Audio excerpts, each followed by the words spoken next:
Okay, so welcome to another video on how to use our book, Character Trumps Credentials. Now this obviously isn't the ebook, but you can download the ebook from our website. Now the chapter I'm looking at today is values, and the question is, have you ever laid out your values and used them to guide an important decision? What happened? And that question immediately reminded me of back in the late 1990s when I was working for a consulting firm. Now the situation was that we had a strategic target account, which was the Australian Tax Office. It's a huge account and we didn't have any representation in there. And so one of the business development guys came in one day and said, hey, we've got the opportunity that the tax office wants somebody who's a specialist in IT security, and we've got the perfect guy. We'll call him Gary. And all we need to do is to get Gary in there, and we've opened up that account, and that's exactly what we were trying to achieve.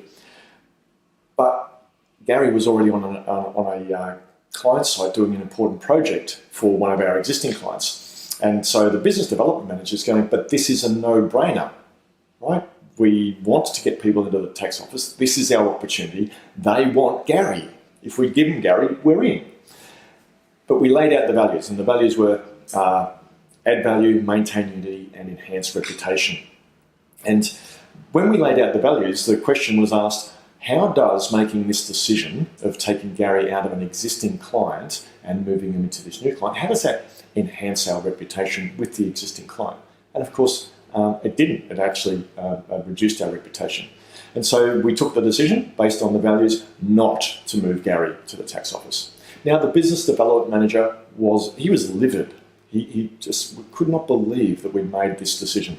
Anyway, he went back to the tax office and explained the situation and said, look, Gary's working on an existing client, and we just cannot take him out of an important existing client just to open up the tax office, no matter how much you want and need his skills. And the client in the tax office said, really, you'd do that? You'd sacrifice getting somebody in and opening up this new account to look after an existing client?